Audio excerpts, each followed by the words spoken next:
In the beginning was the Word, and the Word was with God, and the Word was God. He was in the beginning with God. All things were made through him, and without him nothing was made that was made. For God so loved the world that he gave his only begotten Son, that whoever believes in him should not perish, but have everlasting life. For God did not send his Son into the world to condemn the world, but that the world through him might be saved.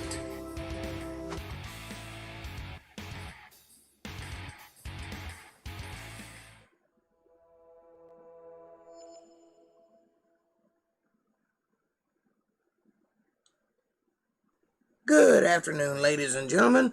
Welcome to an Untethered Bible study, where we jump off into the deep end and learn about the way God intended the Word to be. That's book, chapter, verse, explanation, understanding. That's the way it was intended, and that's the way we're going to put it out. Welcome all. How's everybody doing so far? Hey, April. Good to see you, sweetheart. It's a nice hot day today. Been sweltering, sweaty, sticky hot day. It's nice though. It's the first day that hasn't been chilly. I guess it's spring officially.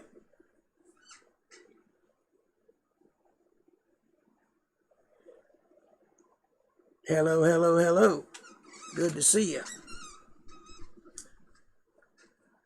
I think we had some impatient people earlier. There was 2 people waiting at 7:58, and then they disappeared at 7:59, and I was like, well, if you just wait one more minute, I'll be on. It starts at 8.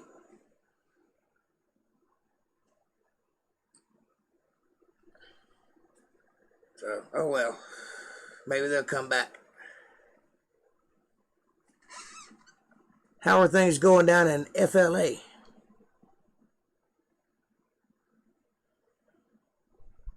In your stretch of the earth? Wonderful, I hope. My buddy Mac's doing real good. They moved him to his own private room, and he started his physical therapy, and he's on the road to recovery. He said he was up moving around a little yesterday, riding around up and down the halls in his wheelchair. He's still wheelchair bound. He always will be, but he's up moving around. That's the big thing. That's wonderful. So you guys' prayers right on time.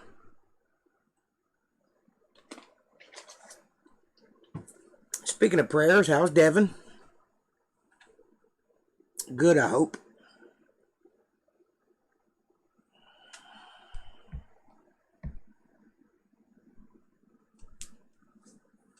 All things considered, I can't complain too much. I mean, I could, but it wouldn't do any good.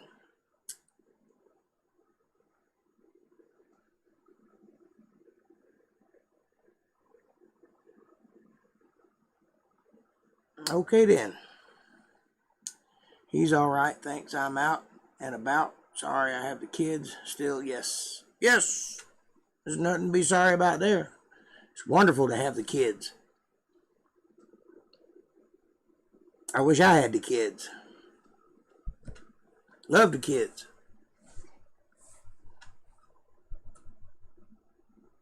Who else is with us? Anybody? Kevin should be getting on in a sec. I think he was here earlier. Not sure. Like I said, there were a couple of people that popped on and then popped off, and I wasn't there yet, but it wasn't 8 o'clock yet, so I don't know what they were expecting. Expecting me to be early, I reckon. But I got a good Bible study tonight. We're going to get through this book if it kills us. Also, that's great about your friend. Thank you. And he said to thank you also. I think I already told you that, but in case I didn't, he said to thank everybody for their prayers. And he might even show up tonight. Who knows? He might be bored in the hospital and want to watch a little podcast. We'll see.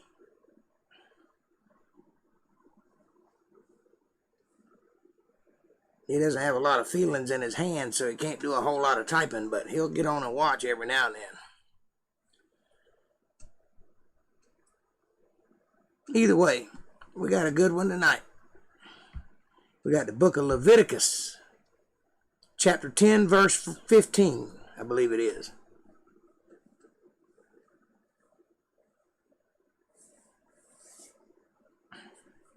Where we left off last week was just going through the rules and regulations and what God expected the people to do in the tabernacle and how he expected them to act and dress and behave. And then a couple of Aaron's boys did some stupid things and brought some fire into the camp that shouldn't be there. And, well, he killed them over it. So Aaron couldn't say much about it because he was very clear in what he wanted done, how he wanted it done, and they went against his word. And it is beyond me why people continuously go against God's word. He says, bless and you'll be blessed. He says, give and you will receive. He says, ask and you'll be answered. People just can't seem to follow the rules. I don't understand. It's very simple. They're not hard to follow.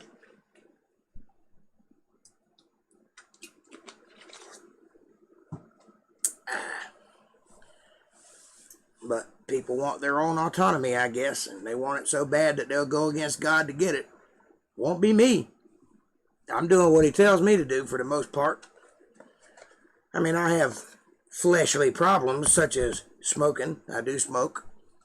But I don't do drugs, and I don't drink alcohol, and I don't womanize, and I don't steal, and I don't lie, or I try not to anyway, any of those things. I guess I'm not above it, but I try. And that's all he wants anybody to do is try.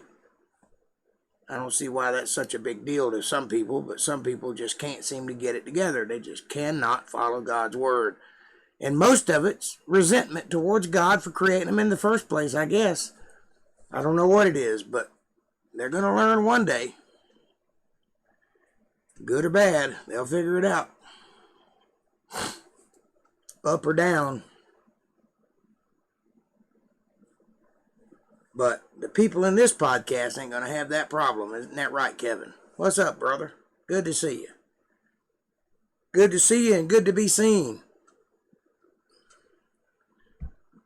Shoot the breeze for a couple more minutes, see who else is going to roll in, and then we'll get started.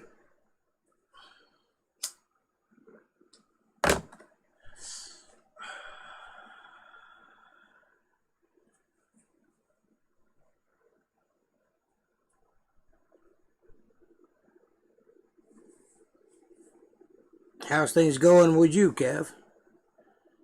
You got a good, nice weather down there? Everything going all right? Working too hard? That's right. They're going to find out one way or the other. But the people in this podcast ain't got to worry about it because they're following the right path. That's why we need to get the word out. Get everybody involved. Spread the word. Get the gospel out. We did grow a little bit. We got another subscriber Friday. See if he shows up today.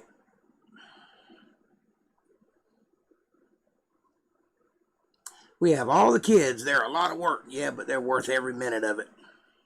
Kids are wonderful. That's what the world's all about right there. Metaphorically speaking. I mean, it's actually all about making the decision, but that helps make the decision right there. Seeing the love in a child's face ain't nothing better. It's when they turn 14 that you have to worry about. That's when it all goes to hell in a handbasket. And they start hating you for no reason at all, and being secretive and trying to be their own person. For some reason that doesn't include you, even though you give up personhood to be their parents. Just don't seem fair, but that's the way it is. If only we were the first people it ever happened to. But believe me, it's been happening for years. All the way back to the very beginning. That's great, Jake. Already learning word to the wise there. That's right.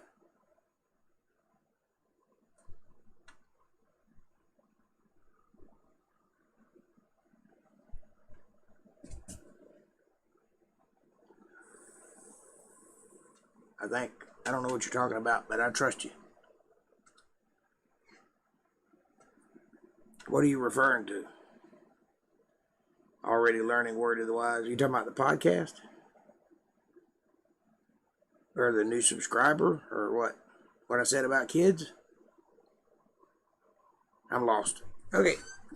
That's not hard to do, by the way. I get lost quite easily sometimes. I'm responding to a response that came in 25 seconds after I made a statement. So that's 50 seconds after I said something. And sometimes I don't even remember what I said because it's not me talking. I know that's a hard concept to grasp, but I pray very hard that when I do the podcast, that whatever comes out of my mouth is whatever's on my mind. It's not something I consciously try to do. I don't know if it's true or not. It may just be me, stream of consciousness. I don't know, but I think the Lord has a hand in it. I've said some pretty cool things over the past couple of weeks that I know didn't come out of my head. At least I'm comforted in that anyway. Maybe anybody else will, but who knows. Okay. We're at 3. If we can get 4, I'll get started. Come on, 4. Roll the dice.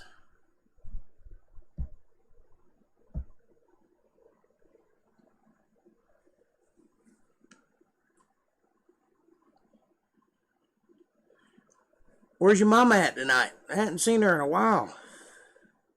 Starting to think she don't love me no more. I know she does. I'm just teasing.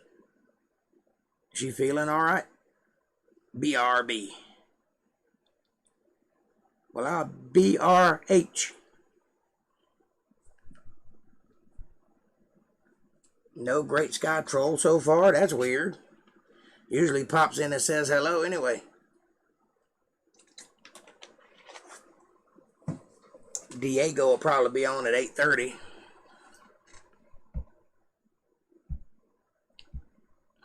Maybe I should just do all the podcasts at 8:30 or 8. Seems kind of weird that 8 o'clock on Sunday and 8:30 every other day. But when I first started doing that, it wasn't a Bible study, and Sunday was just a weekend. So 8 o'clock, make it early. Everybody had to get up early on Monday. So it made sense at the time, but right now it seems kind of odd. I may make that adjustment later on. Do them all at 8 o'clock.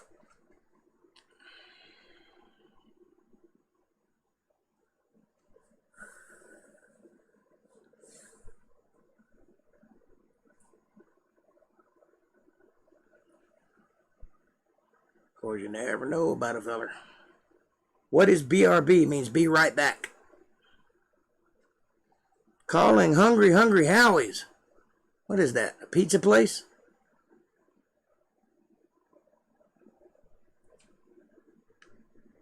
BRB means be right back. I can't believe you don't know that. No, I meant to send that saying that I've been there, done that, learning and what God puts on us when we're doing stuff we shouldn't. Yeah, I hear you.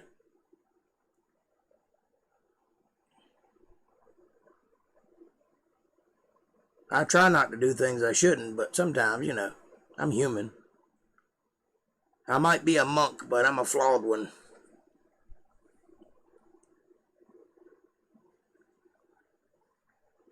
It wasn't really my choice to be one anyway. It just kind of worked out that way. My father was a hermit, and I guess you can't beat out to hide what's in the blood.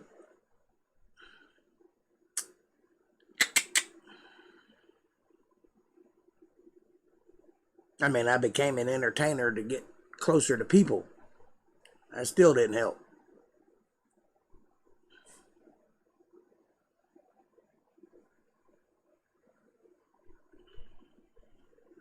I feel very uncomfortable around people. A crowd is fine. I can handle a crowd because I'm the center of attention and I can control what's going on. But you put me in a room full of people where I'm on the same field as them, I ain't got a clue what to do.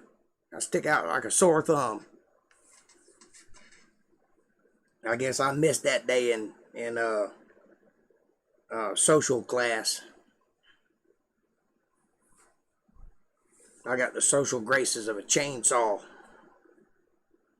with broken teeth. You know. That's okay, though. I talk real good to a camera. But he is my buddy. Okay, let's see what we got. Yeah, we got 3. I'll go ahead and get started. It's getting late. Getting on into the hour.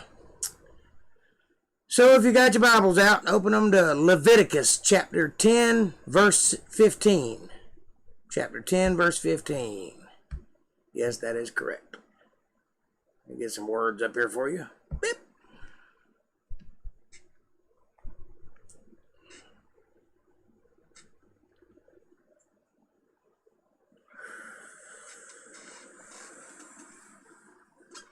And here we go. The heave shoulder and the wave breast shall they bring with the offerings made by fire of the fat, to wave it for a wave offering before the Lord. That's all capital letters. That's talking about God himself. And it shall be thine and thy sons with thee by a statute forever, as the Lord hath commanded. And Moses diligently sought the goat of the sin offering, and behold, it was burnt. And he was angry with Eleazar and Ithamar, the sons of Aaron, the 2 that were left, which were left alive, saying, Wherefore have you not eaten the sin offering in the holy place, seeing it is most holy, and God hath given it to you to bear the iniquity of the congregation? That means to bear the sin of the congregation, to make atonement for them before the Lord.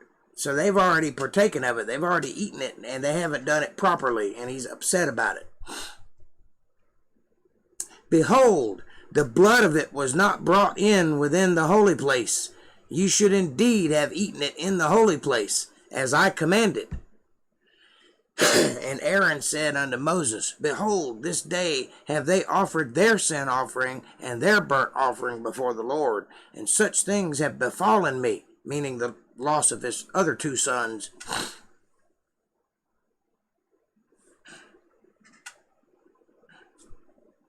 And if I had eaten the sin offering today, should it have been accepted in the sight of the Lord? And when Moses heard that, he was content. Meaning that was a good enough excuse, good enough reasoning for him. He was content. Though it wasn't done right, it was done well enough to content Moses. So we'll see. See how the Lord takes it. And the Lord spake unto Moses and to Aaron, saying unto them, Speak unto the children of Israel, saying, These are the beasts which ye shall eat among all beasts that are on the earth. Whatsoever parteth the hoof, and is cloven-footed, that means split-hooved, and chew the cud, among the beasts shall ye eat. That is, cows, deer, goats, lamb, pig. Those are the ones with split hooves. And cloven means split, and then parted hooves also means split, but in a different way. If you see a deer's foot, you'll notice that he has 2 separate parts, but they're together. And if you see a pig's foot, they have 2 separate parts, but they're apart. They're not the same hoof. So this is cloven and this is parted, if that makes any sense. Nevertheless, these shall ye not eat of them that chew the cud, or of them that divide the hoof, as the camel, because he cheweth the cud, but divideth not the hoof. He is unclean unto you. Don't eat camels. Don't eat horses. You know, there are things you can eat and there are things you shouldn't eat. And it's pretty obvious to which those things are.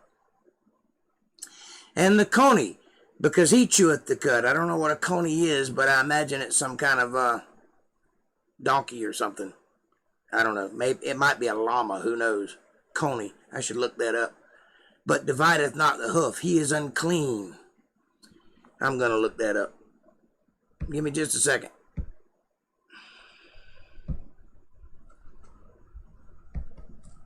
What kind of animal is a coney?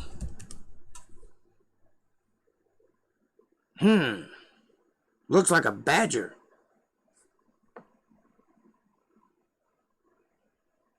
He's a gregarious animal of the class of pachydermata,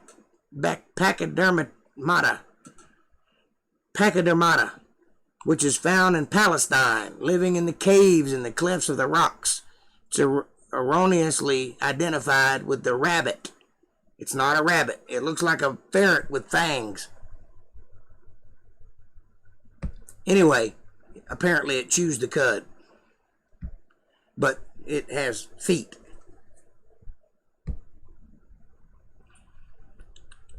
Where am I? Okay. Because it is unclean to you. Don't eat a coney. Or whatever. And the hare, because he cheweth the cud. Apparently you're not supposed to eat rabbits either. But divideth not the hoof. He is unclean unto you. And the swine, though he divide the hoof, and be cloven-footed, yet he cheweth not the cud. He is unclean to you. So a pig, he has cloven foot, but he doesn't chew the cud, which means a big salt. It looks like a pellet of salt. In other words, they eat and then they throw it back up into their mouth and then they chew on it. It's kind of hard to explain, but if you've ever been around a cud chewing animal, you know what that is. He is unclean to you, so don't eat pigs. Of their flesh shall ye not eat, and their carcasses shall ye not touch. They are unclean to you. Don't even touch them, he says. These shall ye eat of all that are in the waters. Whatsoever hath fins and scales in the waters, in the seas and in the rivers, them shall ye eat. If it has fins and scales, it's okay to eat. If it does not have either or, you can't eat it. That cuts out all shellfish, by the way. That cuts out octopus and things like that, sharks. Only things that have fins and scales.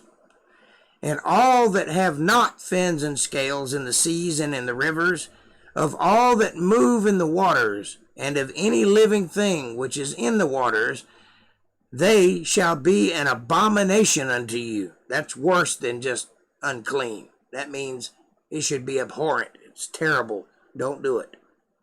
They shall be even an abomination unto you.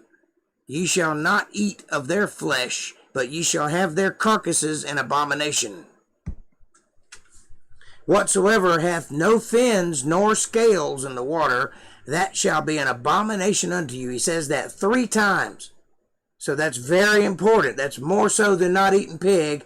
Don't eat the things in the sea or oceans or lakes or rivers that don't have fins and scales. Do not do it.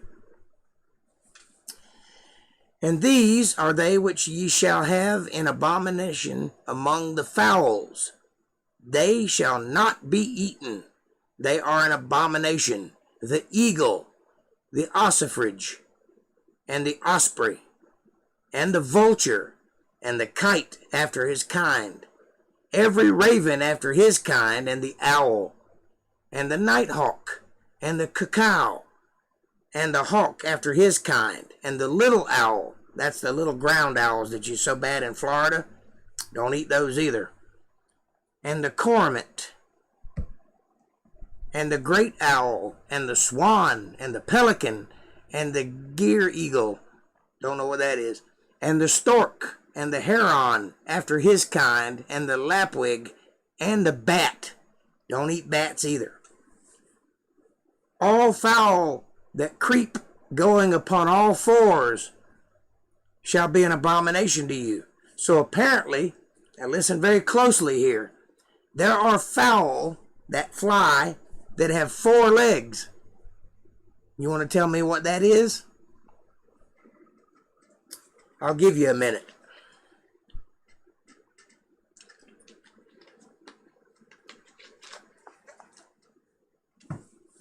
What has wings and 4 legs? Well, a griffin is one. A dragon is another. Possibly a Pegasus. I don't know. I don't know if those things existed in reality or not. But I know the Bible says that if it has wings and 4 legs and creeps around, you shouldn't eat it. Yet these may ye eat of every flying creeping thing that goeth upon all four, which have legs above their feet to leap withal upon the earth. Even these of them ye may eat. The locust after his kind, the bald locust after his kind, the beetle after his kind, the grasshopper after his kind. So apparently they're considered foul. That's kind of strange. I didn't know that. So apparently the grasshopper and the locust are considered foul. No wonder they taste like chicken. But all other flying, creeping things, which have 4 feet, shall be an abomination unto you. As for these, ye shall be unclean. Whosoever toucheth the carcass of them shall be unclean until the evening. And whosoever beareth aught of these, of the carcass of them, shall wash his clothes, and be unclean until even. So if you even touch the dead body of it, you're supposed to wash your clothes and stay away from people until evening. Probably because they carry diseases.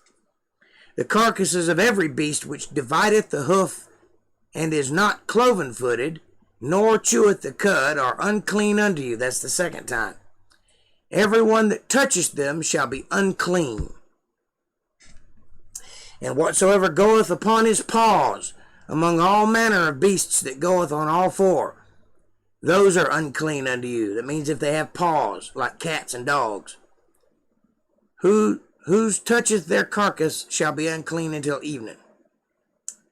He that beareth the carcass of them shall wash his clothes, and be unclean until even. They are unclean unto you. These also shall be unclean unto you among the creeping things that creepeth upon the earth.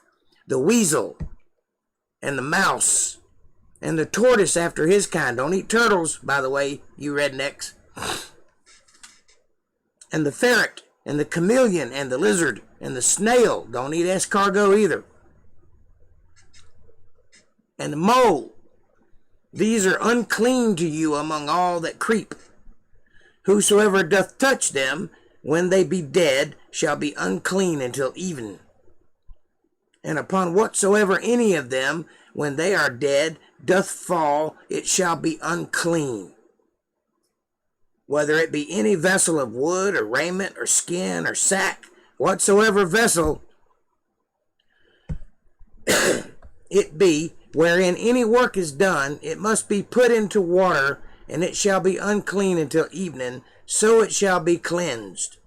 In other words, if you find a dead rat in a bowl, you're supposed to wash it out and then put it up until evening, because it'll take that long for it to be cleansed, for the bacteria to die in it. Because you know, rats and ferrets and moles carry diseases that can kill you, or worse, make you very sick.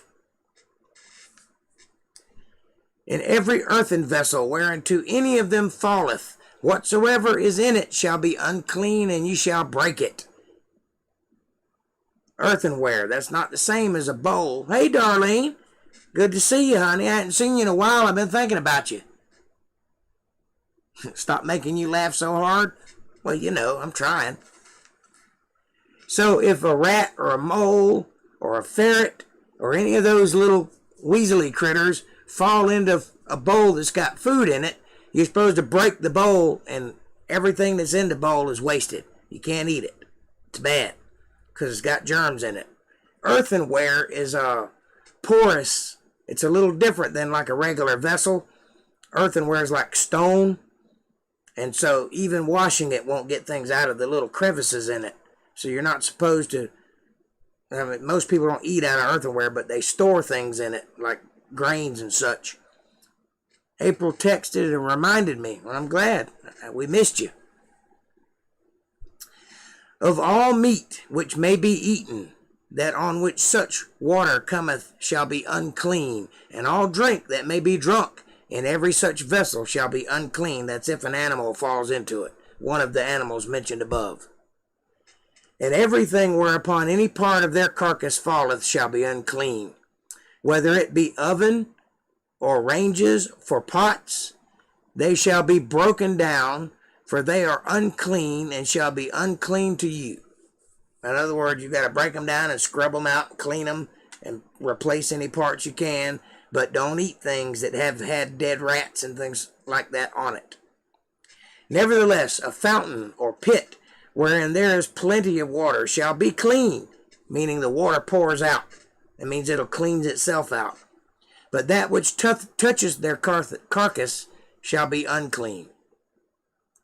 If any part of their carcass shall fall upon any sowing seed, which is to be sown, it shall be clean, because a seed is a husk. What's inside the seed is what grows, and the outside of the seed is just a protection, and it goes away.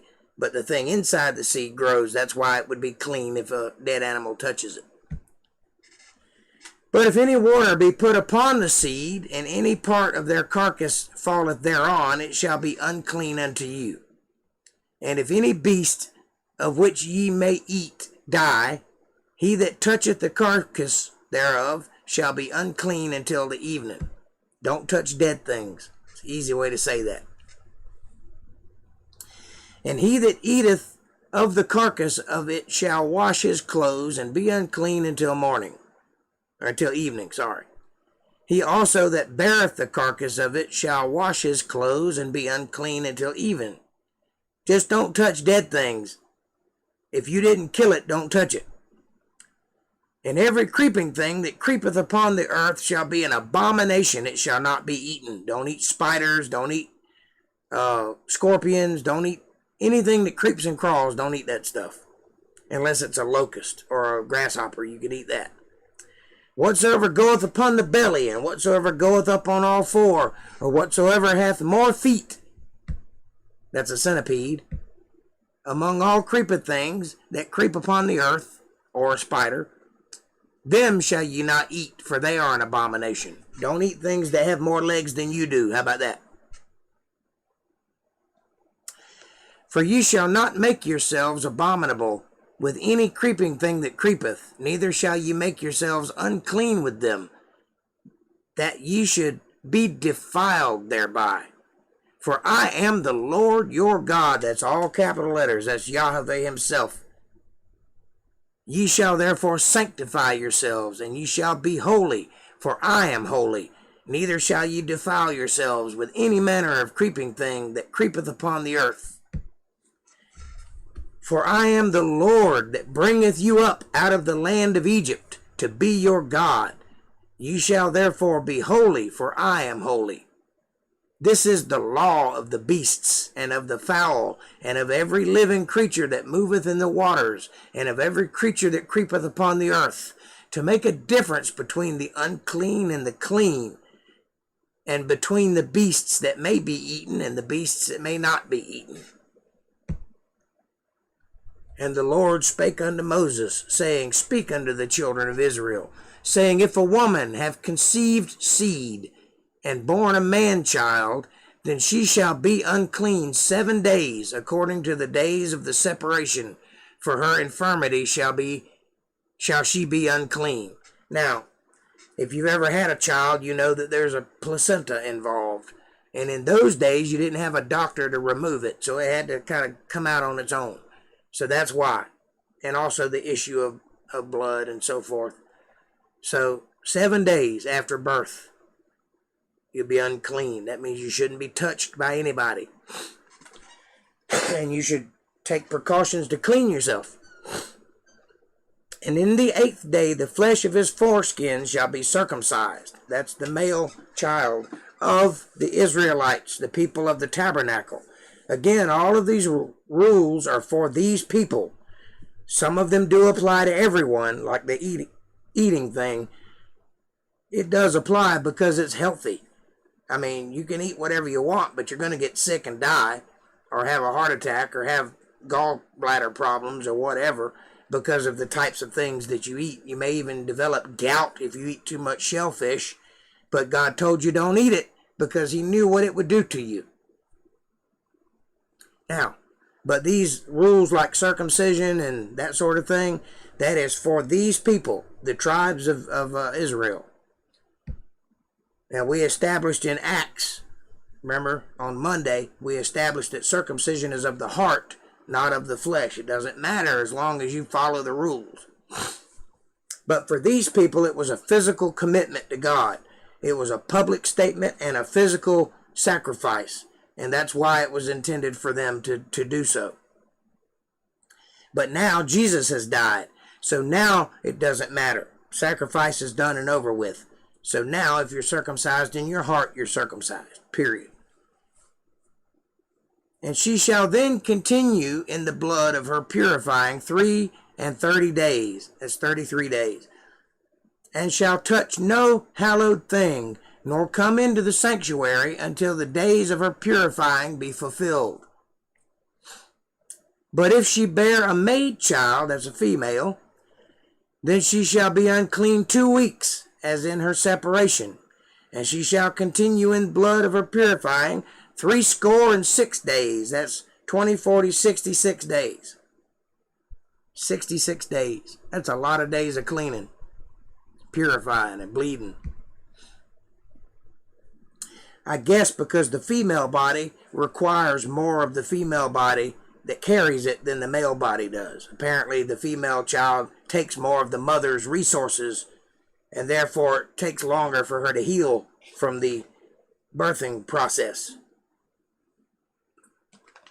That is an entirely total guess. I have no idea what I'm talking about, so I'm not a doctor. And when the days of her purifying are fulfilled, for a son or for a daughter, she shall bring a lamb of the first year for a burnt offering, and a young pigeon, or a turtle dove, for a sin offering unto the door of the tabernacle of the congregation, unto the priest, who shall offer it before the Lord, and make an atonement for her.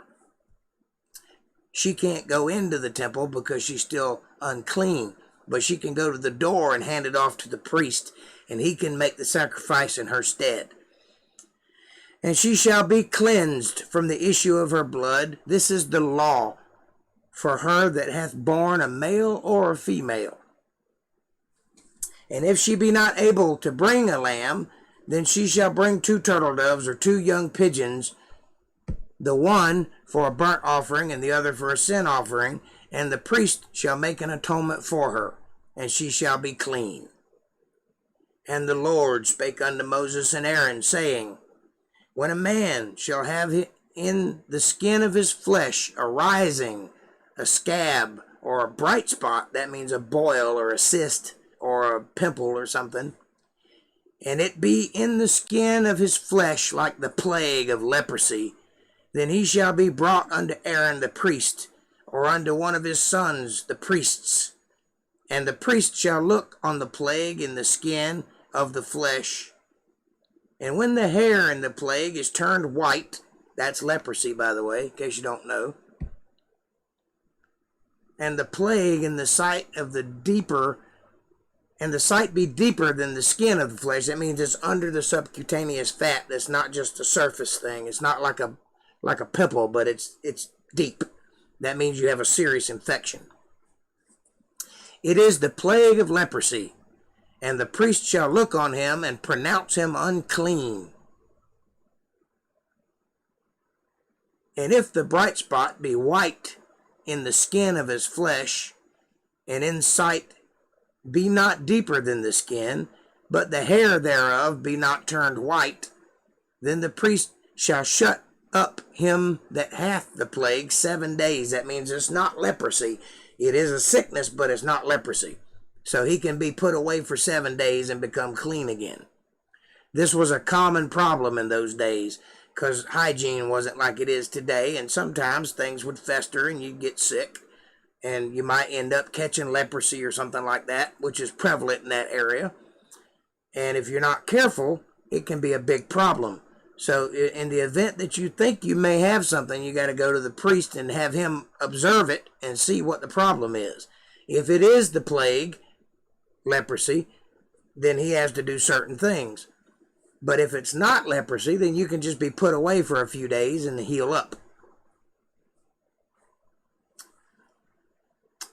And the priest shall look on him in the 7th day, and behold, if the plague in his sight be at a stay, which means it's not gotten any worse or it's getting better, then the plague spread not in the skin, then the priest shall shut him up 7 days more. So that's 14 days. That means by then it should be gone. And if the priest shall look on him again on the 7th day, and behold, if the plague be somewhat dark, and the plague spread not in the skin, the priest shall pronounce him clean. But it is but a scab. And he shall wash his clothes and be clean. But if the scab spread much more abroad in the skin, after that he hath been seen of the priest for his cleansing, he shall be seen of the priest again. That's 7 more days. And if the priest see that, behold, the scab spreadeth in the skin, then the priest shall pronounce him unclean. It is leprosy. And that means you got problems. When the plague leprosy is in a man, then he shall be brought unto the priest, and the priest shall see him, and behold, if the rising be white in the skin, and it have turned the hair white, and there be quick raw flesh in the rising, it is an old leprosy in the skin of his flesh, and the priest shall pronounce him unclean, and shall not shut him up, for he is unclean, which means there's nothing he can do at this point. He's going to have to try something else. And if leprosy break out abroad in the skin, and the leprosy cover all the skin of him that hath the plague, from his head even to his foot, whatsoever the priest looketh, then the priest shall consider, and behold, if the leprosy have covered all his flesh, he shall pronounce him clean that hath the plague. It is all turned white. He is clean, which means the plague has run its course. But when raw flesh appeareth in him, he shall be unclean.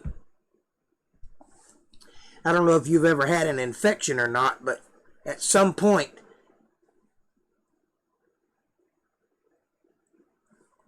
CJ said I was boring and he wants to watch Umizoomi. Well, tell him Umizoomi won't save his soul, boring or not.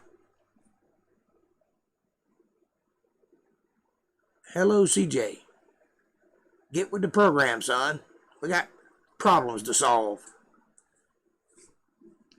This isn't the best topic in the world, but it's in the Bible and it's worth knowing. You might find out you have leprosy one day. Wouldn't you like to know what to do about it? As I was saying, if you've ever had an infection, at some point the skin will burst and it will begin to ooze, and that's considered raw flesh. So if this man is covered from head to toe, but it's all white, that means that it's already run its course and it can't get any worse. It's only going to start getting better. But if there's raw flesh, then it's still going and it could get worse. If that makes any sense. Or if the raw flesh turn again and be changed unto white, he shall come unto the priest, and the priest shall see him. And behold, if the plague be turned into white, then the priest shall pronounce him clean that hath the plague. He is clean. The flesh also, in which even in the skin thereof was a boil, and is healed, and in the place of the boil there is a white rising, or a bright spot, white and somewhat reddish, and it be showed to the priest. And if when the priest seeth it, behold, it be in sight lower than the skin, and the hair thereof be turned white, the priest shall pronounce him unclean. It is a plague of leprosy broken out of the boil. He's 3? Well, then he ought to be thinking pretty good right about now, hadn't he? I was questioning the Bible when I was 3. It runs in the family. But if the priest look on it, and behold, there be no white hairs therein, and if it be not lower than the skin, but be somewhat dark, then the priest shall shut him up 7 days. And if it spreadeth much abroad in the skin, then the priest shall pronounce him unclean. It is a plague. But if the bright spot stay in its place, and spread not, it is a burning boil, and the priest shall pronounce him clean.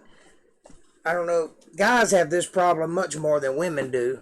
although women have been known to have them, but we get in places that sweat a lot, like on our backs or on the insides of our legs. We get boils from time to time, which is just a knot of infected flesh. And it's caused by any number of things, most likely just a dirty place in the skin where the pores have clogged up. Diego, what's up, buddy? Good to see you, man. Thanks for joining us. And instead of it, cleaning itself out, it'll clog up and become a boil. Now, that boil isn't very dangerous nowadays, but back then, we've got Noxzema and alcohol and things like that now, but back then, a boil could turn into a serious thing pretty quick. So if you got one, you wanted to have it looked at. And that's basically, these are cleanliness laws for those very things. Most of all men, but some women. Or if there be any flesh in the skin whereof there is a hot burning, the quick flesh that burneth have a white bright spot, somewhat reddish or white. Then the priest shall look upon it, and behold, if the hair in the bright spot be turned white, and it be in the sight deeper than the skin, it is a leprosy broken out from the burning. Wherefore the priest shall pronounce him unclean. It is the plague of leprosy. Mac Avant, what's happening, my friend? Good to see you, buddy. Glad you could join us. We're talking about boils. Yay! But thank you for being here. Everybody says hello, and everybody's been thinking about you. But if the priest look on it, and behold, there be no white hair in the bright spot, and it be no lower than the other skin, but be somewhat dark, then the priest shall shut him up 7 days, and the priest shall look upon him on the 7th day. And if it be spread much abroad in the skin, then the priest shall pronounce him unclean. It is the plague of leprosy. Apparently they had a big problem with that around there. And if the bright spot stay in his place, and spread not in the skin, but be somewhat dark, it is a raising of the burning, and the priest shall pronounce him clean, for it is an inflammation of the burning. In other words, it's just a boil that hurts really bad. If a man or woman have a plague upon the head or the beard, then the priest shall see the plague. And behold, if it be in sight deeper than the skin, and there be in it yellow thin hair, then the priest shall pronounce him unclean. It is a dry scald, even a leprosy upon the head or beard. I think in today's terms we would call that thrush or something to that effect. Hang on a second. Hello. Yeah. It's who? Hey, Phil, how's it going, buddy? Can you call me back in about 45 minutes? I'm right in the middle of a live stream. I'm sorry. I appreciate it. Talk to you in 45 minutes. Bye. Sorry about that. We would call it, what's the word? Infatigo. That's what we would call it today. Or thrush mouth or something like that. That's where you get breakouts on the corners of your mouth that would turn kind of yellow, and you get infections. I had something like it when I was 15. Somebody burned me on the face with a cigarette, and it broke out and turned into impetigo because of the water we were drinking in those days. And it took me a long time for that to heal. I still got the scar. Anyway, back then they called it leprosy. There was no distinction between the different types of disease. And if the priest look on the plague of the skull, and behold, it not be in sight deeper than the skin, and there be no black hair in it, then the priest shall shut up him that hath the plague of the skull 7 days. And the 7th day the priest shall look on the plague, and behold, if the skull spread not, there be in it no yellow hair, and the skull be not in the sight deeper than the skin, he shall be shaven, but the skull he not shave. In other words, don't shave the spot where it's broke out, but everywhere else you should shave, because it can spread through the hairs. And the priest shall shut him up that hath the skull 7 days more. And in the 7th day the priest shall look in on the skull, and behold, if the skull be not spread in the skin, nor be in sight deeper than the skin, then the priest shall pronounce him clean, and he shall wash his clothes and be clean. But if the skull spread much in the skin after his cleansing, then the priest shall look in on him, and behold, if the skull be spread in the skin, the priest shall not seek for yellow hair. He is unclean. Don't look any further. He's already messed up. So this is pretty nasty stuff to be thinking about, but it's necessary, especially in those days. And if there's any young boys watching, this is worth you knowing, because it could be bad. You know what I'm saying? Especially if you're that age where you don't want to show everybody your little itchy places or whatever. You're kind of embarrassed about it. So be aware of what's going on. It's good knowledge to have, even if it's disgusting.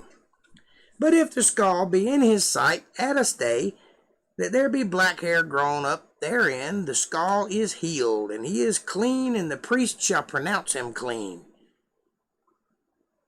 If a man also or a woman have in the skin of their flesh bright spots, even white bright spots, then the priest shall look, and behold, if the bright spots in the skin of their flesh be darkish white. What is darkish white? How can you be dark and white at the same time? That's ridiculous. I think you're just making stuff up now. It is a freckled spot. Is that what Sherlock Holmes meant by the speckled band? It is a freckled spot that groweth in the skin. He is clean. Just weird looking. Wow. And the man whose hair is fallen off his head. All right, fellas, pay attention now. I'm talking about you. If the man whose hair is fallen off of his head, he is bald, yet he is clean. I guess God does have a sense of humor. No, there's nothing wrong with you. You're just bald. You're all right. Go ahead on, Baldy.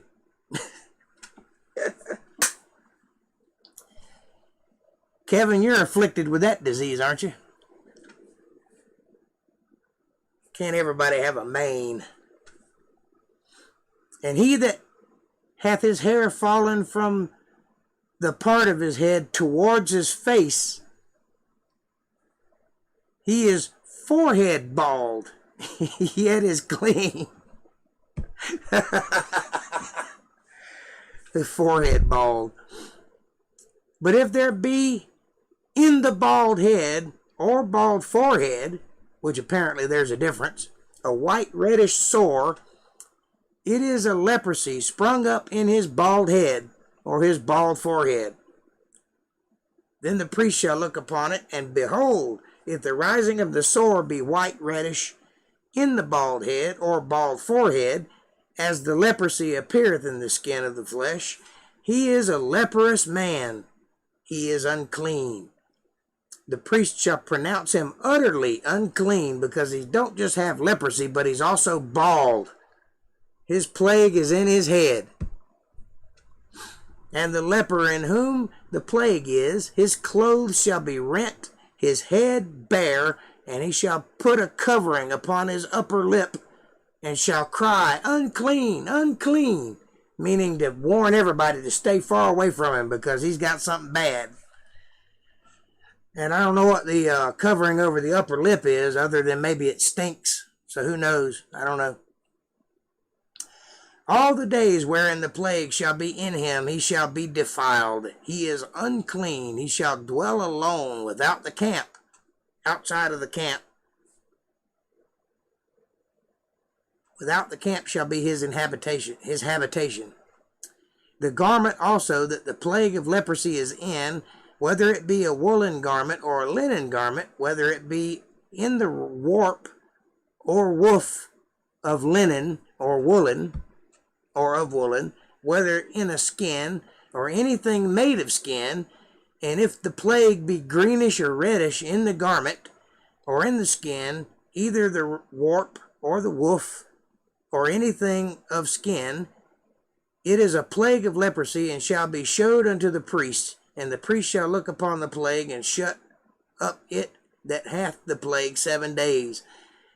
And he shall look on the plague on the 7th day. If the plague spread in the garment, either in the warp, or in the woof, or in the skin, or in any work that is made of skin, the plague is fretting leprosy. It's terrible. It is unclean. It's even spreading in inanimate objects like clothing. You don't want that kind of plague. I don't think we have to worry about that anymore, but in some parts of the world, it probably is still a thing. Just not in this part, thank God. He shall therefore burn that garment. That's what I would do, burn it up. Whether warp or woof, in woolen or in linen, or in anything of skin wherein the plague is, for it is a fretting leprosy, and it shall be burnt in the fire. Probably the only thing to get rid of it, too. But don't worry if you're bald, that's okay. You're just unsightly. And if the priest shall look, and behold, the plague is not spread in the garment, either in the warp or in the woof, or in anything of skin, then the priest shall command that they wash the thing wherein the plague is, and he shall shut it up 7 days more. And the priest shall look on the plague after that it is washed.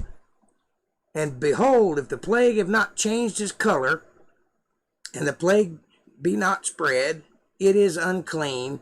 Thou shalt burn it in fire. So why even worry about doing all that? Just burn it in fire. Get more clothes. It is fret inward, whether it be bare within or without. I guess that means that it has seeped into the material and there's no getting it out. I don't know. I say if you got plague on your clothes, just burn your clothes. Just get rid of it. You can get more clothes. You can't get more people. If the priest look and behold the plague be somewhat dark after the washing of it, and also you risk you run the risk of contaminating the water that you're washing it in. Just burn it. He shall rend it out of the garment. That means wring it out. Or out of the skin, or out of the warp, or out of the woof. And if it appear still in the garment, either in the warp or in the woof, or in anything of skin, it is a spreading plague. Thou shalt burn that wherein the plague is with fire. Here's a thought. Don't touch it. Pick it up with a stick and burn it. Don't be wringing it out in the water and getting it all over you and then wondering what kind of plague it is. Just get rid of it. It's okay to look and see if it's the kind of plague you're worried about, but I say if it's on the clothes, it's the kind of plague you're worried about. Go ahead and burn it. I'm not trying to usurp God's authority here. I'm just saying a little common sense goes a long way. If you're even concerned that you might have the plague, burn everything. It's kind of like bed bugs. Don't try to get rid of them. It'll take you 2 years to get rid of them, even if you spend $1,000 to do so. Just burn everything and start over. And the garment, either the warp or woof, or whatsoever thing of skin it be, which thou shalt wash, if the plague be departed from them, then it shall be washed a second time, and shall be clean. I still say burn it. What do you think, Diego? Burn it? This is the law of the plague of leprosy in a garment of woolen or linen, either in the warp or woof or anything of skin, to pronounce it clean or to pronounce it unclean. And the Lord spake unto Moses, saying, This shall be the law of the leper in the day of his cleansing. He shall be brought unto the priests, and the priest shall go forth out of the camp, and the priest shall look, and behold, if the plague of leprosy be healed in the leper, then shall the priest command it to take for him that is to be cleansed 2 birds alive and clean, and cedar wood, and scarlet, and hyssop. And the priest shall command that one of the birds be killed in an earthen vessel. That's one of those stone vessels we were talking about. Over running water. So kill it over running water. That's to get the blood all in the vessel. And for the living bird he shall take it, and the cedar wood, and the scarlet, and the hyssop, and shall dip them in the living bird in the blood of the bird that was killed over the running water. And he shall sprinkle upon him that is to be cleansed of the leprosy 7 times, and shall pronounce him clean, and shall let the living bird loose into the open field.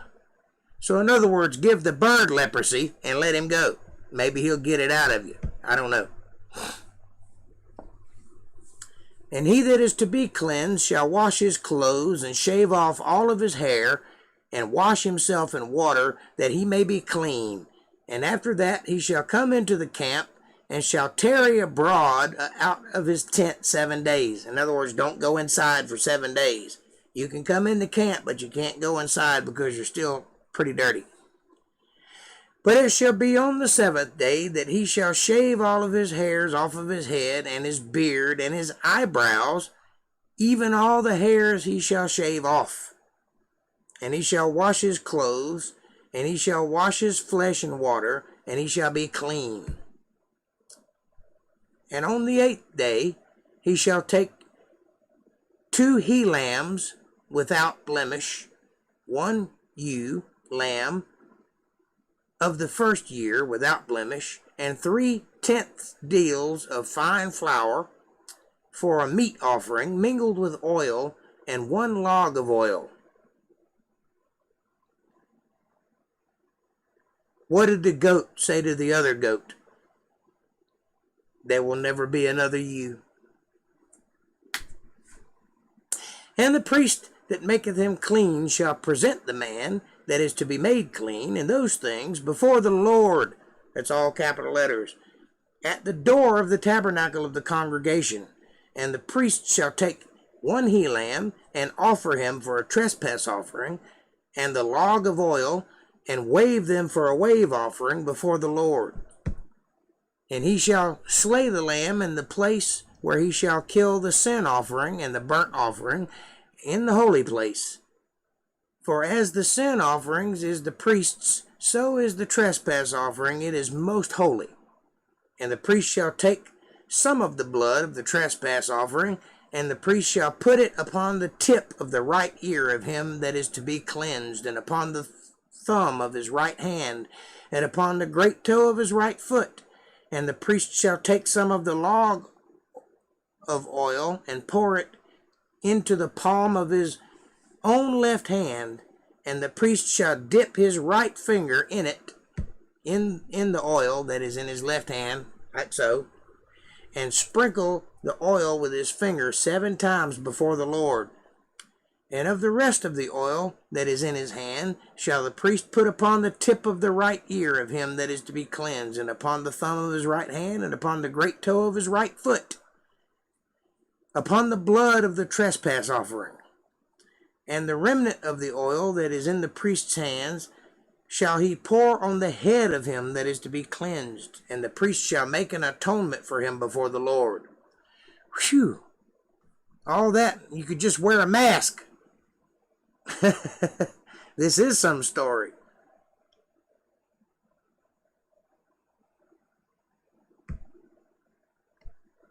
And the priest shall offer the sin offering, and make an atonement for him that is to be cleansed from his uncleanness.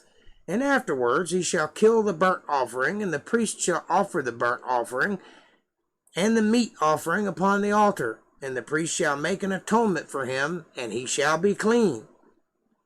And if he be poor and cannot get so much, then he shall take 1 lamb for trespass offering to be waved, to make an atonement for him, and 1/10 deal of fine flour mingled with oil for a meat offering, and a log of oil. And 2 turtle doves or 2 young pigeons, such as he is able to get. And the one shall be a sin offering, and the other a burnt offering. Now you see, the Lord doesn't care if you're rich or not. All he cares about is that you make the effort, which is why he provides you 2 different ways to make these same sin offerings. And keep in mind that this is just for the people of the tabernacle of the 12 tribes of Israel. It's not for everybody. It's just for these people. These rules are to be specifically followed by them. Why is that? Because in those days, those people were going to be the heads of the nations that will eventually fill up the world. And they wanted to pass down these rules and laws among their people so that they would all follow God.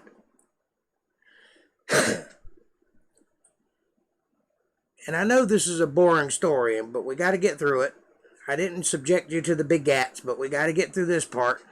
The Old Testament is always going to be less enjoyable than the New Testament. It's just it reads more like laws than it does like experiences.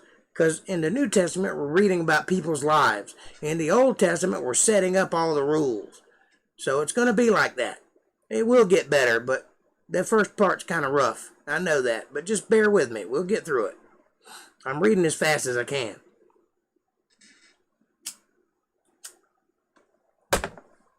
It is good for you to know these things also.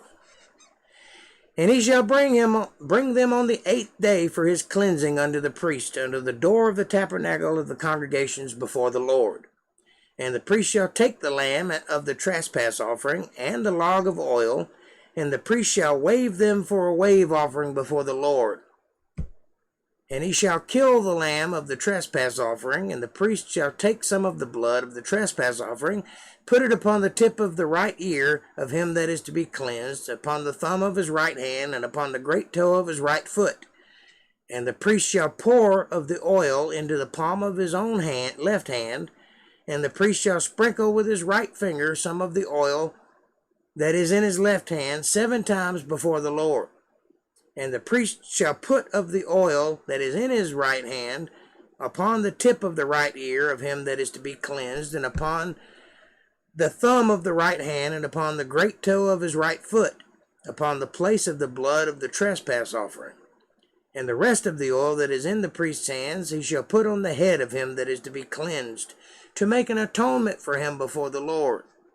And he shall offer the one of the turtle doves, or of the young pigeons, such as he can get, even such as he is able to get, the one for a sin offering, and the other for a burnt offering, with the meat offering.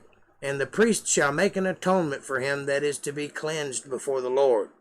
This is the law of him in whom is the plague of leprosy, whose hand is not able to get that which pertaineth to his cleansing. And the Lord spake unto Moses and Aaron, saying, When ye be come into the land of Canaan, which I give to you for a possession, and I put the plague of leprosy in a house of the land of your possession, and he that owneth the house shall come and tell the priests, saying, It seemeth to me there is, as it were, a plague in the house. And the priest shall command that they empty the house, before the priest go into it to see the plague. And all that is in the house be not made unclean. So they empty out the house before they get the priests involved. That way everybody doesn't get sick. And afterwards the priest shall go into the house to see the house. Go in to see the house. And he shall look on the plague, and behold, if the plague be in the walls of the house, which hollow strakes, greenish or reddish, which in sight are lower than the wall, that means inside of the wall, then the priest shall go out of the house to the door of the house, and shut it up 7 days. And the priest shall come again on the 7th day, and shall look, and behold, if the plague be spread in the walls of the house, then the priest shall command that they take away the stones in which the plague is, and they shall cast them into an unclean place without the city. And he shall cause the house to be scraped within round about, that they shall pour out the dust that they scrape off without the city into an unclean place.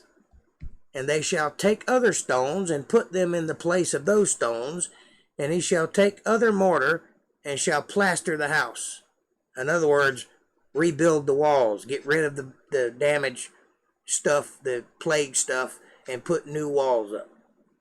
And if the plague come again and break out in the house, after that he hath taken away the stones, and after he hath scraped the house, and after it be plastered, then the priest shall come and look, and behold, if the plague be spread in the house, it is a fretting leprosy. In the house it is unclean. That's that bad leprosy, the one they can't get rid of. The fretting leprosy. It's leprosy. And he shall break down the house, the stones of it, and the timber thereof, and all the mortar of the house, and he shall carry them forth out of the city into an unclean place. Moreover, he that goeth into the house all the while that it is shut up shall be unclean until evening. And he that lieth in the house shall wash his clothes, and he that eateth in the house shall wash his clothes. And if the priest shall come in and look upon it, and behold, the plague hath not spread in the house after the house was plastered, then the priest shall pronounce the house clean, because the plague is healed. I say burn it down. Don't even take your chances. Don't pick it up and move it with your own hands, because then you'll have leprosy. Burn the thing to the ground. And he shall take to cleanse the house 2 birds, and cedar wood, and scarlet, and hyssop. And he shall kill the one of the birds in an earthen vessel over running water, and he shall take the cedar wood, and the hyssop, and the scarlet, and the living bird, and dip them in the blood of the slain bird, and in the running water, and sprinkle the house 7 times. And he shall cleanse the house with the blood of the bird, and with the running water, and with the living bird, and with the cedar wood, and with the hyssop, and with the scarlet. But he shall let go the living bird out of the city into the open fields, and make an atonement for the house, and it shall be clean. You know what I'd be curious to find out? I'd be curious to find out if there's enzymes or parasites in a particular bird's blood that is combative to the plague. I wonder if that's why that is. I don't know. That is a guess. But there's a reason that God has these things done, and I would be interested to know what the reason is. This is the law for all manner of plague of leprosy and scall, for the leprosy of a garment and of a house, and for a rising, and for a scab, and for a bright spot, to teach when it is unclean, and when it is clean. This is the law of leprosy. And the Lord spake unto Moses and unto Aaron, saying, Speak unto the children of Israel, and say unto them, When any man hath a running issue out of his flesh, because of his issue he is unclean. That means if you have an open sore and it's oozing any kind of pus or liquid, you are unclean. And this shall be his uncleanness in his issue, whether his flesh run with his issue, or his flesh be stopped from his issue, it is his uncleanness. Every bed whereon he lieth, that hath the issue, is unclean, and everything whereon he sitteth shall be unclean. And whosoever toucheth his bed shall wash his clothes, and bathe himself in water, and be unclean until evening. And he that sitteth on anything wherein he sat, that hath the issue, shall wash his clothes, and bathe himself in water, and be unclean until evening. And he that toucheth the flesh of him that hath the issue shall wash his clothes, bathe himself in water, and be unclean until evening. And if he that hath the issue spit upon him that is clean, then he shall wash his clothes, bathe himself in water, and be unclean till evening. And what saddle whosoever he rideth upon that hath the issue shall be unclean. And whosoever toucheth anything that was under him shall be unclean until evening. And he that beareth any of those things shall wash his clothes, bathe himself in water, and be unclean until evening. And whomsoever he toucheth that hath the issue, and hath not rinsed his hands in water, he shall wash his clothes, and bathe himself in water, and be unclean until evening. Boy, let me tell you what. And the vessel of earth that he toucheth which hath the issue shall be broken, and every vessel of wood shall be rinsed in water. And when he that hath an issue is cleansed of his issue, then he shall number to himself 7 days for his cleansing, wash his clothes, bathe his flesh in running water, and shall be clean. And on the 8th day he shall take to him 2 turtle doves or 2 young pigeons, and come before the Lord unto the door of the tabernacle of the congregation, and give them unto the priests, and the priest shall offer them, and the one for a sin offering, and the other for a burnt offering, and the priest shall make an atonement for him before the Lord for his issue. And if any man's seed of copulation go out from him, then he shall wash all his flesh in water, and be unclean until evening. You know what that means, boys. Don't play with it or you'll go blind. And if you shake it more than 3 times, you're playing with it. And every garment and every skin whereon is the seed of copulation shall be washed with water, and he be unclean until the evening. The woman also with whom a man shall lie with seed of copulation, they shall both bathe themselves in water and be unclean until evening. And if a woman have an issue, and her issue in her flesh be blood, you know, at that time of the month, she shall put apart 7 days, and whosoever toucheth her shall be unclean until evening. And everything that she lieth upon in her separation shall be unclean. Everything also that she sitteth upon shall be unclean. Whosoever toucheth her bed shall wash his clothes, bathe himself in water, and be unclean until evening. And whosoever toucheth anything that she sat upon shall wash his clothes, bathe himself in water, and be unclean until evening. And if it be on her bed, or on anything whereon she sitteth, when he toucheth it, it shall be unclean until evening. If any man lie with her at all, and her flowers be upon him, he shall be unclean 7 days, and all the bed whereon he lieth shall be unclean.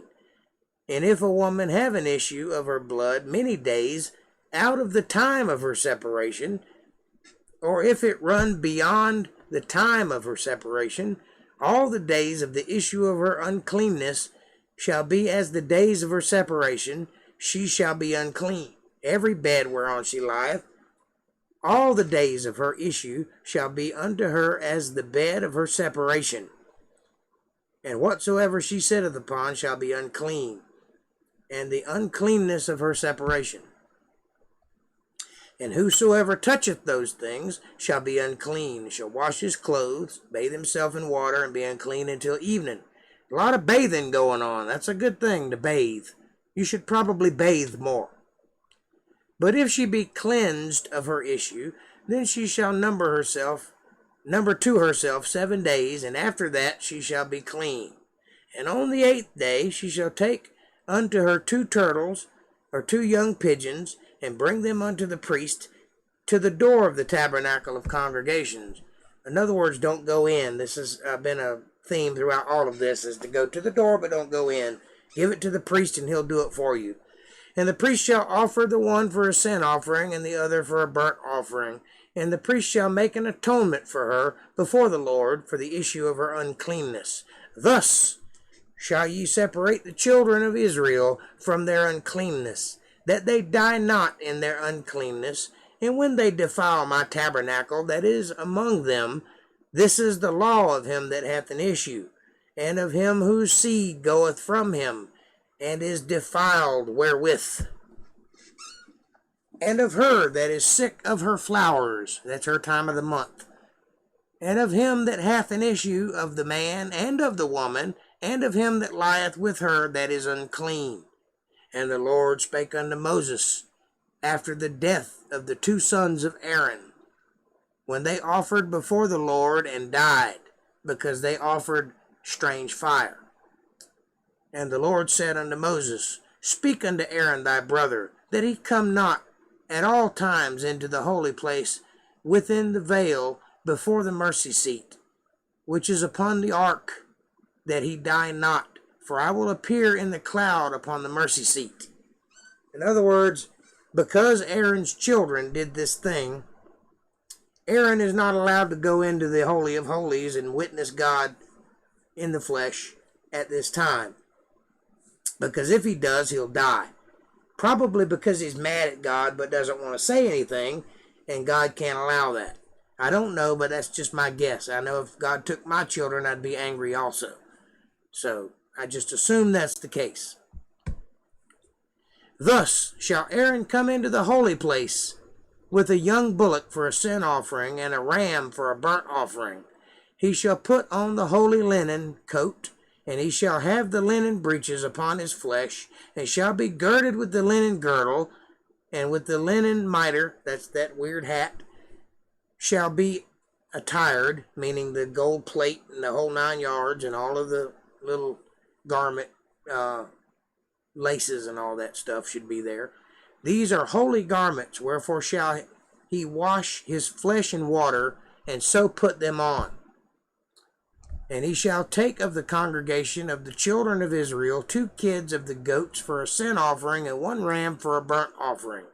And Aaron shall offer his bullock of the sin offering, which is for himself, and make an atonement for himself and for his house. That's all of his children. And he shall take the 2 goats and present them before the Lord at the door of the tabernacle of the congregation. And Aaron shall cast lots upon the 2 goats. That's gamble. 1 lot for the Lord, and the other lot for the scapegoat. This is a way of putting off a punishment on to something else. The scapegoat. You know what the concept of a scapegoat is. This is where it comes from. And because Aaron had sin in his heart, God gives him an option here. He can either carry the sin or he can put it off on a scapegoat. And the way you do that is by casting lots, kind of like playing 21. If you get 21, you get the scapegoat. It's kind of like that. And Aaron shall bring the goat upon which the Lord's lot fell, and offer him for a sin offering.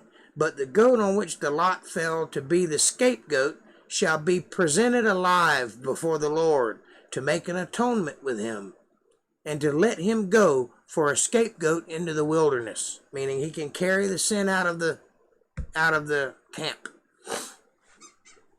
That's a pretty nice loophole, if you ask me.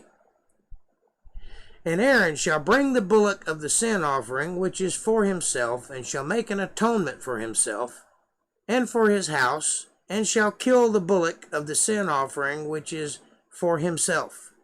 And he shall take a censer full, that's a container full, of burning coals of fire from off the altar before the Lord, and his hands full of sweet incense beaten small, and bring it within the veil. Now you can come into the veil. And he shall put the incense upon the fire before the Lord, that the cloud of the incense may cover the mercy seat that is upon the testimony, that he die not. And he shall take of the blood of the bullock and sprinkle it with his fingers upon the mercy seat eastward. And before the mercy seat shall he sprinkle the blood with his fingers 7 times. Then shall he kill the goat of the sin offering that is for the people, and bring his blood within the veil, and do with that blood as he did with the blood of the bullock, and sprinkle it upon the mercy seat, and before the mercy seat. And he shall make an atonement for the holy place, because of the uncleanness of the children of Israel. This is the price paid for the strange fire being brought into the camp, and because of their transgressions and all their sins. And so shall he do for the tabernacle of the congregation that remaineth among them in the midst of their uncleanness. And there shall be no man in the tabernacle of the congregation when he goeth in to make an atonement in the holy place, until he come out, and have made an atonement for himself, and for his household, and for all the congregation of Israel. Keep in mind, it was Aaron's children who brought the strange fire, and it was Aaron's other 2 children who hurried up and ate the sin sacrifice before it was time. So his whole house needs to be atoned for, because he hasn't kept it in order. So that's what this is all about. And he shall go out unto the altar that is before the Lord, and make an atonement for it, and shall take of the blood of the bullock and of the blood of the goat, and put it upon the horns of the altar round about. And he shall sprinkle of the blood upon it with his fingers 7 times, and cleanse it, and hallow it from the uncleanness of the children of Israel. And when he hath made an end of reconciling the holy place, and the tabernacle of the congregation, and the altar, he shall bring the live goat. And Aaron shall lay both his hands upon the head of the live goat, and confess over him all the iniquities of the children of Israel, and all their transgressions and their sins, and all their sins, putting them upon the head of the goat, and shall send him away by the hand of a fit man into the wilderness. And the goat shall bear upon him all their iniquities unto the land not inhabited. And he shall let go the goat into the wilderness. That is the scapegoat who carries the sin out of the city, or out of the camp. Now, he did that as a concession because he didn't want to kill Aaron, because Aaron is important. He's one of the high priests. He's of the tribe of Levi. So rather than kill him, God provided a scapegoat for his sins, and for the sins of his children, and for the sins of all the people. And Aaron shall come into the tabernacle of the congregation, and shall put off the linen garments, which he put on when he went into the holy place, and shall leave them there. And he shall wash his flesh with water in the holy place, and put on his regular garments, and come forth and offer his burnt offering, and the burnt offerings of the people, and make an atonement for himself and for the people. And the fat of the sin offering shall he burn upon the altar. And he that let go the goat for the scapegoat shall wash his clothes, and bathe his flesh in water, and afterwards come into the camp. And the bullock for the sin offering, and the goat for the sin offering, whose blood was brought in to make atonement in the holy place, shall one carry forth without the camp, and they shall burn it with fire, their skins, and their flesh, and their dung. And he that burneth them shall wash his clothes, and bathe his flesh in water, and afterwards he shall come into the camp. And this shall be a statute forever unto you, that in the 7th month, on the 10th day of the month, ye shall afflict your souls, and do not work at all, whether it be one of your own country, or a stranger that sojourneth among you. For on that day shall the priests make an atonement for you, to cleanse you, that ye may be clean from all your sins before the Lord. It shall be a Sabbath of rest unto you, and ye shall afflict your souls by a statute forever. And the priests whom he shall anoint, and whom he shall consecrate to minister in the priest's office in his father's stead, shall make the atonement, and shall put on the linen clothes, even the holy garments, and he shall make an atonement for the holy sanctuary, and he shall make an atonement for the tabernacle of the congregation, and for the altar, and he shall make an atonement for the priests, and for all the people of the congregation.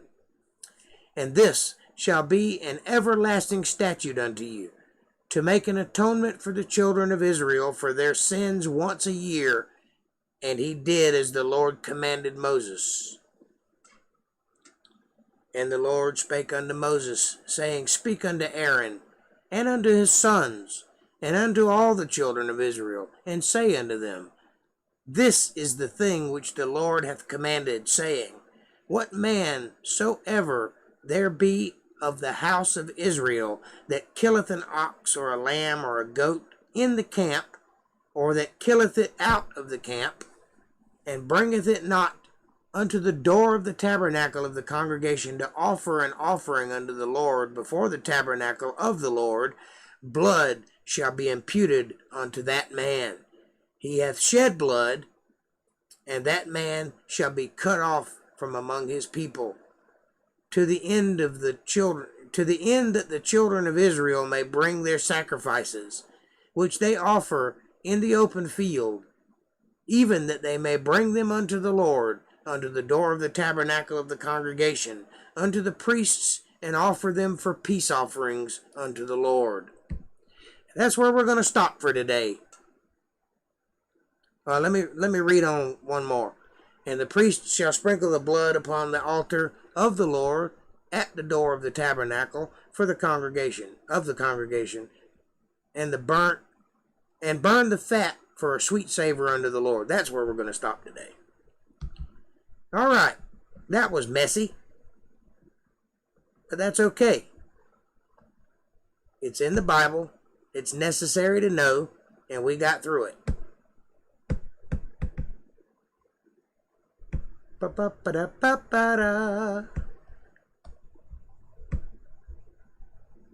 So if you would, please, I beg of you, take a moment and hit that subscribe button. Hit the bell icon so you'll get notifications of where I'm going to be and when I'm going to be on. Smash that like button like it owes you money.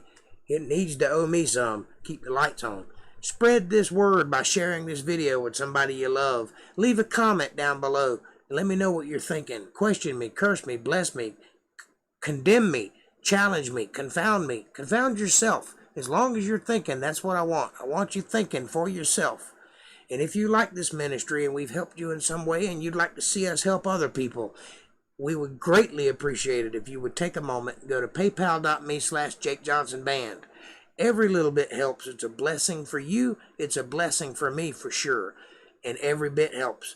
And I greatly appreciate it. And with that, I will take any questions and comments you may have.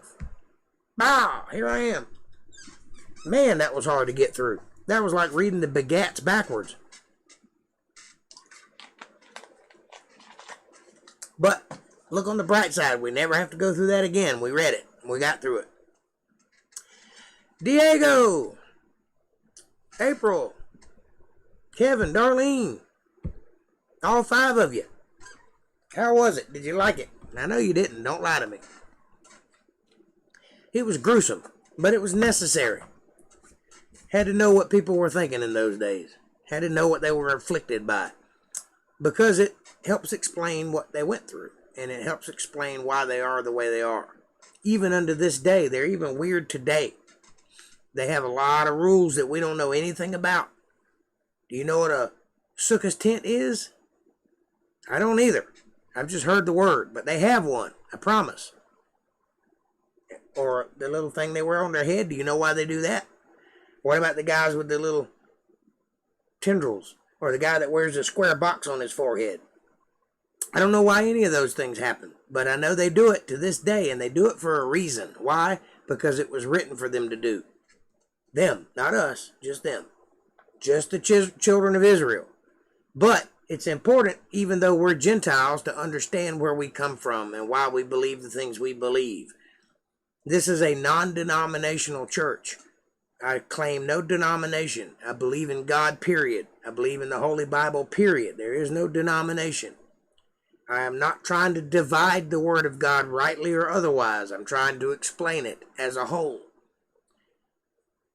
Now, it is said that if you rightly divide the Word of God, then you can grasp it easier. That means to break it into parts and segments. I say, read it from cover to cover, but read it. Get an understanding of the layout of the land and of the people and why they did the things they did. And you'll get a better understanding of the world they lived in and how it translates to the world we live in. We are the same people. We're just a little further down the line than they were. So keep that in mind as you go forth in your life, that you're not all that different than they are, and the rules still apply. Now, these rules, the ones we just read through, don't apply for several reasons, one of which being we've overcome that medical problem, and now we have treatments for it. So if you get leprosy, go to the hospital. They'll fix you right up. However, in some parts of the world, they still have leprosy camps. They still have places where they put people with leprosy. So it's good to know, have it in the back of your head. That's correct. Not everything applies to us. But it applied to someone, and that's why it's necessary to know. We are all, in fact, people, though those people were chosen for a specific thing. Now, things like the food laws, they apply to us because if you eat the wrong stuff, you'll get sick or you'll have health problems. So you need to know what to eat and why to eat it. But it's not a sin unto death. It's a sin to the flesh, but it's not a sin unto death. So you have nothing to worry about there. Some people eat pork, some people don't. Some people eat shellfish, some people don't. I say if you want to be healthy, eat what the Bible tells you to eat, and then you'll be as healthy as you can be as far as food goes. But if you eat something that's bad, it's not a sin to death. It won't damn your soul to hell. It might damn your body to a heart attack, but you're aware of that when you take that chance. So it's on you. It's your ship. You can sail it across the 7 seas or drive it right into the rocks. God will let you do either one.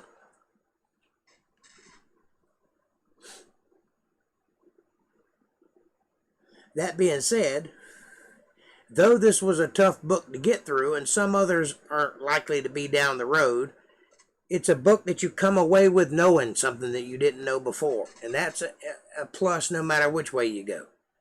It's always good to learn something. And thank you for hanging out. I know it was a tough one, but tomorrow we'll get right back into the New Testament and have some fun with a good story, an uplifting story about Jesus, which is where we want to be in the Bible. We don't want to read all the hard stuff, but it's necessary for us grown-ups to do so. The rules that apply to us are in the 10 Commandments. That is correct.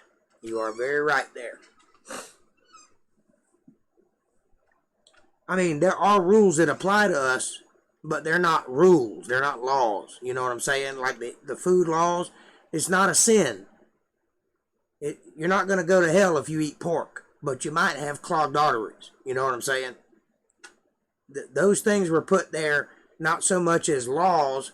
It's laws for those people, but for us, it's more like a guideline, a way of choosing healthy options. You know, you're only supposed to drink just a little bit of wine for the stomach's sake. Just a little bit. Now, this is back in the day when wine was pretty much what they had to drink.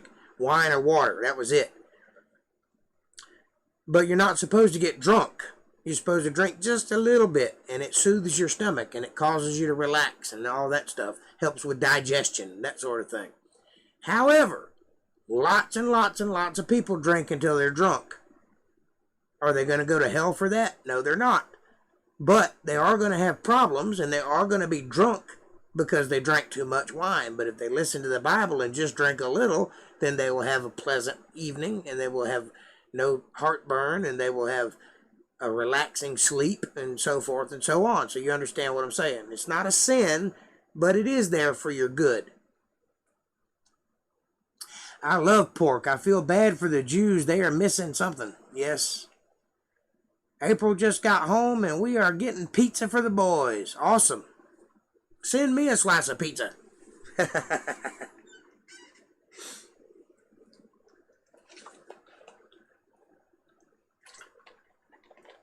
Now watch, I'm going to get a slice of pizza in the mail. But Diego, you are very right.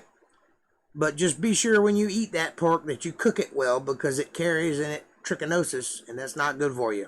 That'll cause some stomach problems. And also, pork will harden your arteries. Don't believe me? Stop eating pork for a year and then eat a pork chop and see if you don't have weird dreams and feel all icky. It'll mess you up. Believe me, if you're not used to it, it will tear you up. You'll have bad dreams, and you'll have a weird feeling. Your body will feel weird. You'll feel like, I don't know, like you got something wrong with you. You feel off. I quit eating pork for 10 years. I backslid, and I eventually realized that it didn't matter whether I did or not.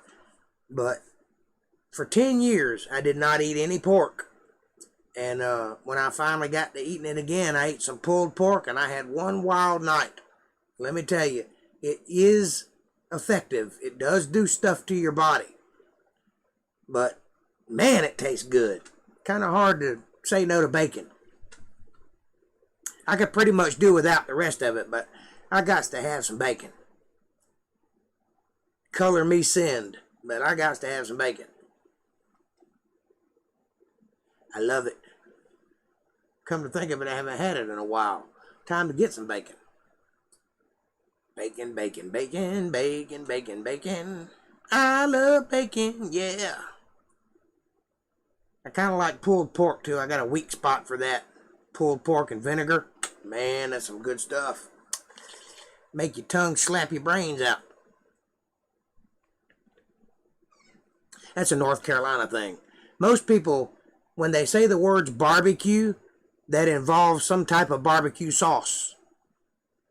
Not in North Carolina. It involves vinegar and spices. That's it. Jake, I would like you respond to what this angry atheist leftist that I heard said. Well, tell me what he said and I'll respond to it.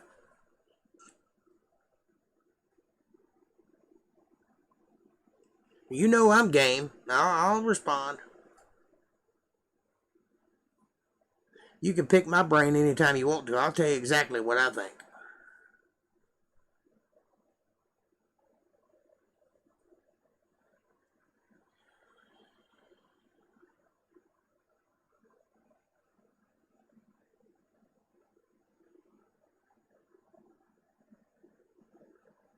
Just tell me what he said and I'll tell you what I think about it.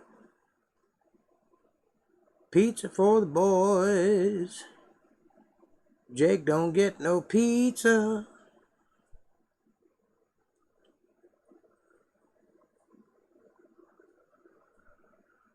That's all right. I'll settle for a pack of smokes and electricity.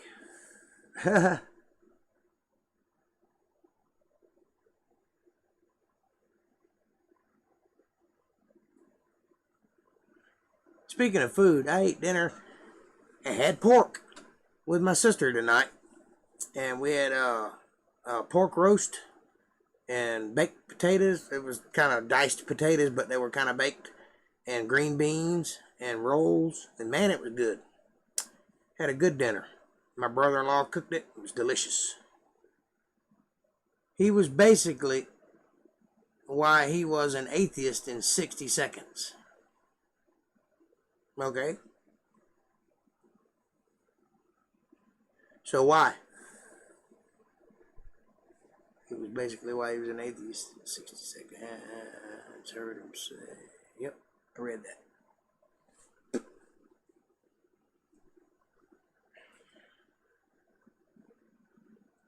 I can tell you why he was an atheist.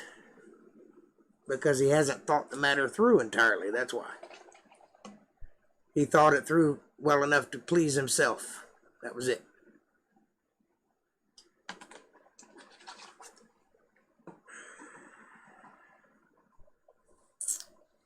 He said he was an atheist because faith is not a virtue and calls to love an imaginary bloodthirsty tyrant rather than our children and our family. Is that what he said? I would like for him to show me where the Bible calls you to love a bloodthirsty tyrant over your children and family. In case you haven't noticed, God goes through great detail, repeating himself quite often as to how to keep your family safe and clean. He makes a big deal out of cleanliness, and he makes a big deal out of safety because he loves you and because he wants you to be safe and clean. The very thing he chose the 12 tribes of Israel because they were a family. Family is very important. He impregnated Mary, but he made sure Joseph was there to raise his son because family is important. When Jesus died, he told John, I believe it was John, it might have been Peter, I can't remember which right now. He said to one of them, "Here's your mother," meaning take care of my mom from now on, you're her son. Because family means everything. Jesus Christ, who is God, said it would be better for you to tie a millstone around your neck and cast yourself into the ocean than to hurt one of my little ones, the babies. Family is all important to God, and he wants families to be together. The whole idea of a nuclear family comes from the Bible. As far as bloodthirsty tyrant, number one, a tyrant takes over a place. God owns this place. He created it from nothing. It's his. He can do with it as he wishes, and it's nobody's business to question him otherwise. That does not make him a tyrant. That makes him the owner of this place. And bloodthirsty? I can't tell you how many times God tried to save people. I can't tell you how many options he gave them and how many chances he tried and tried and tried and tried and tried and tried to get them to do right and to walk the path he laid out for them. It was man that caused God to strike, not God. God did not want to kill anybody. He never wanted anybody to die. It was man that brought death into the world. It's man's sin that causes death, period. Not God. God has punished people, but they had it coming, big time. And he gave them many, many chances.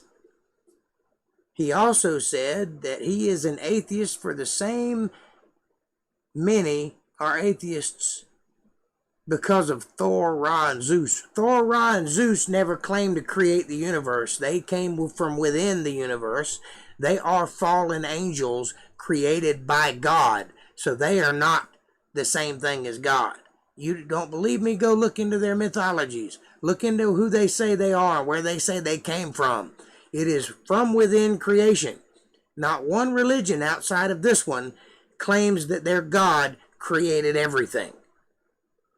Not one, because they didn't. They are lesser gods. And also, one of the first things God told man was to not have any gods before him. Don't worship all the other gods. They're not worth it, and they will lead you astray. Those were his words. Well, his words are incorrect, and they are very unthought out. They're not very well structured. He didn't put a lot of thought into it, because if he had, he would come to the same conclusion. Those gods are lesser gods. They're not worthy of worship. They are among the fallen angels. They are among either the fallen angels or their offspring, or somewhere in that line. They are not gods, capital G. And you are not supposed to worship them. And if you do, you're making a mistake, a big one. Because God's a jealous God. He doesn't like that very much.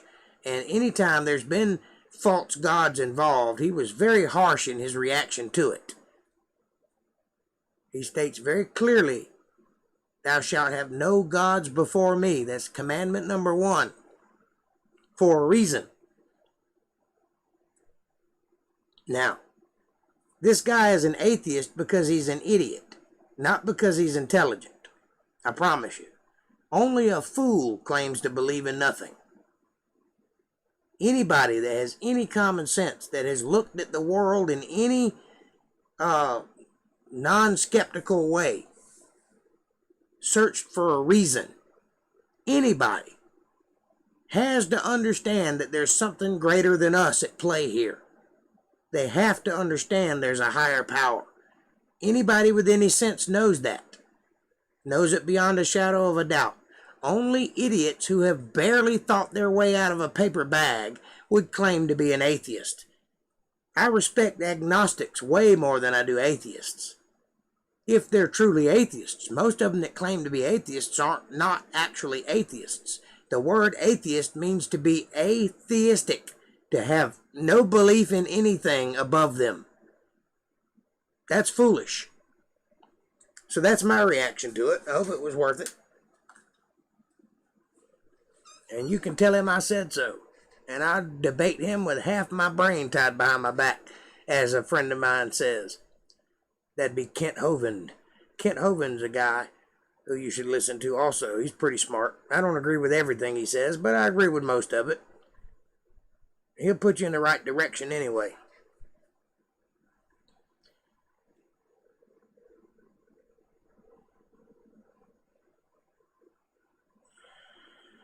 And finally, he said, he is an atheist because our universe is far more amazing than the paltry miracles of the Bible. Well, I like to see him commit at least one of them. The least one of them. I'd like to see him do the least one. Turn water into wine. By the way, you can't use water because there was none there. And you can't use grapes because there was none there.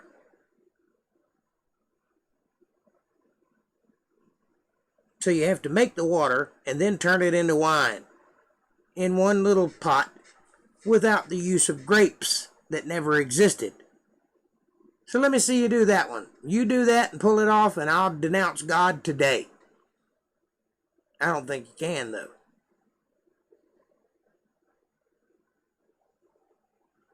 The atheist dude is an attorney for the diabolical Freedom of Religion Foundation, a leftist, atheist troll organization that bullies Christians in the USA. You only bullied if you're bullyable. If you know God and you know your stuff, then you cannot be bullied, because these people don't know what they're doing. Forgive them, Father, for they know not what they do. They don't understand. They haven't allowed themselves to see the truth. So, you can't allow them to bully you. Let it go in one ear and out the other. And if they try to bully you in person, fight back. God will protect you, as He always has. These people are stumbling blocks. They're put on earth by Satan to trip up good Christians who are trying to do right. That's the only reason for their existence. They are a nuisance at best. Let them be nuisance.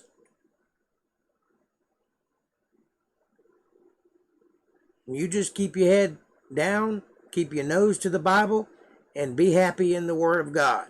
Don't worry about what they say. What they say is irrelevant to you. Your soul is already safe. If you've given it to God, which I believe you have, then you are saved. Period. You don't have to do anything else. Doesn't matter what happens to you. You're saved.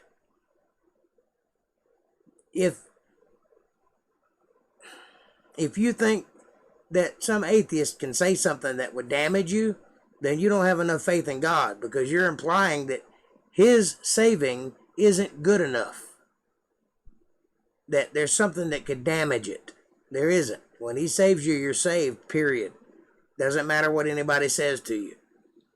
Now, if you start believing what they say, then you could backslide, but I don't think you will. April says, I love bacon too. Well, a little late, but I get you.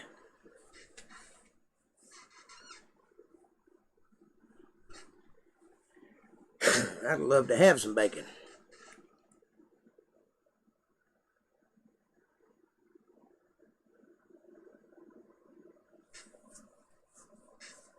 I got plenty of eggs. Got no bacon. My sister has chickens, so I'm not going to run out of eggs. I wish that they made an animal that could lay bacon, though. They kind of do. It's a pig. But when you go to carving the bacon off of them, they don't like it very much. Kind of got to get it all at one shot.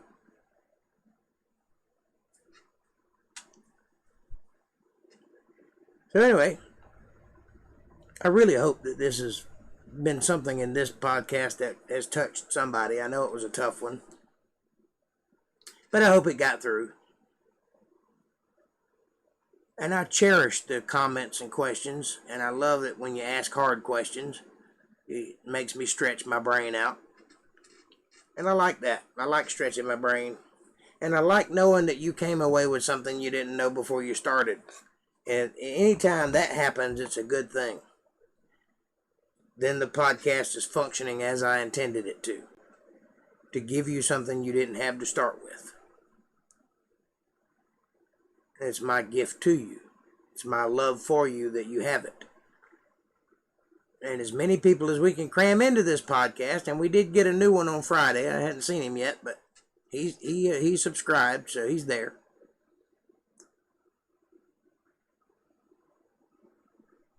Thank you, sweetheart. I greatly appreciate all you do too.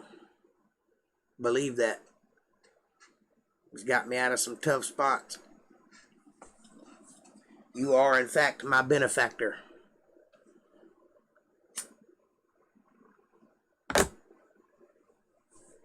And we're not completely there yet, but we're getting there. We're slowly growing. This is going to turn into a blessing for a lot of people. You mark my words on it. You and I are part of something special here. It just has to grow, that's all. And it's up to God to make it grow. I'm doing the work, but He's got to put it in people's hearts to want to hear it. You know what I'm saying? And it'll happen. Slowly but surely. This time next year, we might have 200 or 300 people here. That'd be awesome. Thank you so much, Jake, for answering the fool's objections.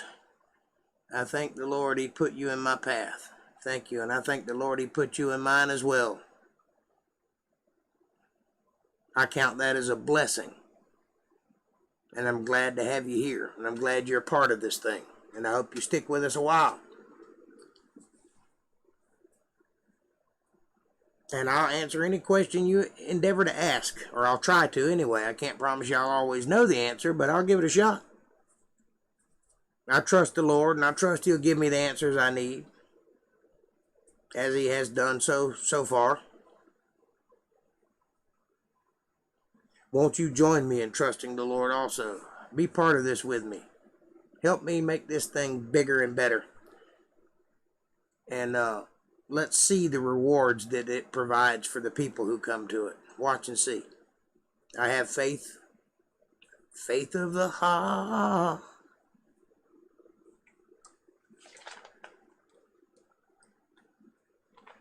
And I do believe that God puts people in people's paths for reasons. I do believe that. I don't believe anything's a coincidence. I think everything happens for a reason. I believe in free will. Don't get me wrong. I believe that people can make their own choices. But I believe those that seek God get put in certain places because of the nature of their seeking. I believe he sets them up to find what they're seeking for. Because the Bible even says, knock and the door shall be opened, ask and ye shall be answered. Period. So there's that. That's not exactly going against free will, but it's saying that if you endeavor to go beyond yourself, you will find what you're looking for.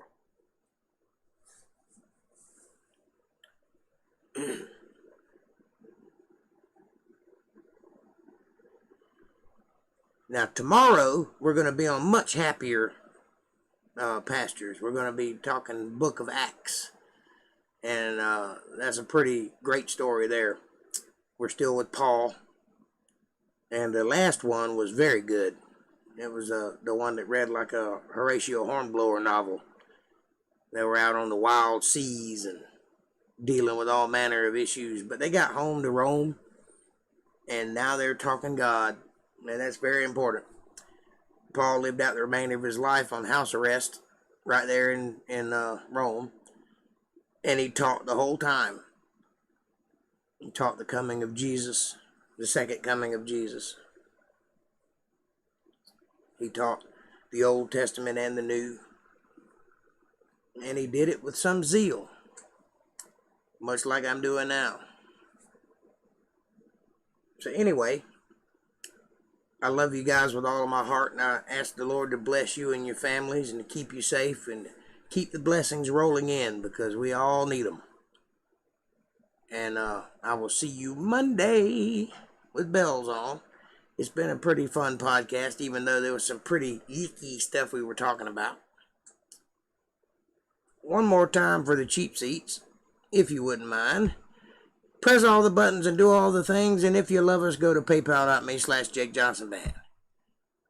He will come one day, and he will punish the wicked and reward his children. That is a fact. You can believe that, and you can rest easy on it. I love you guys. Have a great night. I'm going to go to bed so I can get up early in the morning and prepare for Monday night. Have a great night. God bless you. God be with you. God answer all your prayers. Be charitable. Be giving. Be humble. Be curious. Be cautious. But most of all, above all things, be